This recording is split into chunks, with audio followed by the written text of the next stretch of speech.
Hi friends, welcome back. ഇന്ന് നമ്മൾ ഉണ്ടാക്കുന്നത് ഒരു സ്പെഷ്യൽ ഡ്രിങ്കാണ്. അതിപ്പോൾ ഒക്കെ വൈറലായിക്കൊണ്ടിരിക്കുന്ന ഒരു ഡ്രിങ്കാണ് മോഹബത്ത് സർബത്ത്. അപ്പോൾ നമുക്കത് എങ്ങനെ ഉണ്ടാക്കണമെന്ന് നോക്കാം. അപ്പോൾ അതിനാദ്യമായിട്ട് ആവശ്യമുള്ളത് നമുക്ക് തണ്ണിമത്തനാണ്. തണ്ണിമത്തൻ, ബത്തക്ക, അങ്ങനെ എന്തൊക്കെയാ പല വിളികളും ഈ ഒരു സംഭവത്തിനുണ്ട്.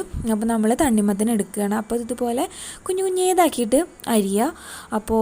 ഇപ്പോൾ കുറച്ച് വലിപ്പം അങ്ങനെ വേണമെങ്കിൽ അങ്ങനെ, അതല്ല നല്ല പോലെ കുഞ്ഞു കുഞ്ഞു കഷ്ണങ്ങളാണെങ്കിലും അങ്ങനെ അരിഞ്ഞിട്ട് നമ്മളിതൊരു ട്രയൽക്ക് എടുത്ത് വെക്കുകയാണ് കേട്ടോ. പിന്നെ ഇനി ഇതിലേക്ക് ആവശ്യമുള്ളത് നമുക്ക് പാല്, അതേപോലെ കുറച്ച് പഞ്ചസാര, പിന്നെ റോസ് മിൽക്കാണ് നമുക്ക് വേണ്ടത്. അപ്പോൾ ആ ഒരു മിക്സ് നമുക്ക് ഉണ്ടാക്കിയെടുക്കണം. ഇപ്പോൾ ഞാനിവിടെ ഒരു 500 ml മിൽക്ക് എടുത്തിട്ടുണ്ട്. ഇപ്പോൾ ഇതൊരു ഹാഫ് പോർഷൻ തണ്ണിമത്തനാണ് ഞാൻ എടുത്തിട്ടുള്ളത്. അപ്പോൾ അതിലേക്ക് ഞാനിപ്പോൾ എടുത്തിട്ടുള്ളത് 500 ml മിൽക്കാണ്. പിന്നെ അതിലേക്ക് നമുക്ക് മധുരത്തിന് ആവശ്യത്തിന് പഞ്ചസാര. നമുക്ക് ഓൾറെഡി ഈ തണ്ണിമത്തനിൽ പഞ്ചസാര മധുരം ഉള്ളതുകൊണ്ട് നമ്മൾ അധികം ഇതിലേക്ക് ഇടുന്നില്ല പഞ്ചസാര.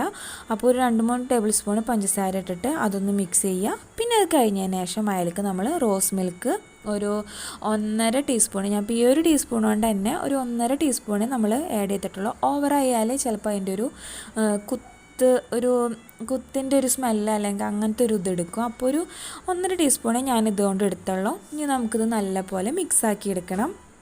ഇത്ര മാത്രമേ ഉള്ളൂ നമ്മളിപ്പോൾ ഈ ഒരു സർബത്ത് ഉണ്ടാക്കാൻ വേണ്ടിയിട്ട്. നമ്മളിപ്പോൾ ഈ പാൽ ഓൾറെഡി തണുത്തിട്ടുള്ളതാണ്. ഇനി ഇതിപ്പോൾ തണുപ്പിക്കാൻ നമുക്ക് ഈ നോമ്പ് ടൈമിൽ നമുക്ക് സെറ്റാക്കിയിട്ട് നമുക്ക് തണുപ്പിക്കാൻ വേണമെങ്കിൽ വെക്കുകയും ചെയ്യാം.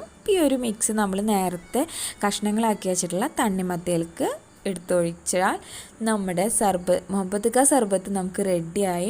ഇത് നല്ലപോലെ തണുപ്പിച്ച് കുടിക്കുകയാണെങ്കിൽ നല്ല ടേസ്റ്റാണ്. നമുക്ക് പാലിപ്പോൾ എന്തെന്നാ പറയുക, ചൂടാക്കൊന്നും വേണ്ട, പാൽ അതേപോലെ തന്നെ യൂസ് ചെയ്യുക. അപ്പോൾ എല്ലാവരും ഇതൊന്ന് ട്രൈ ചെയ്ത് നോക്കുക. അടുത്ത വീഡിയോ ആയിട്ട് വരുന്നവരെ താങ്ക്സ് ഫോർ വാച്ചിങ്.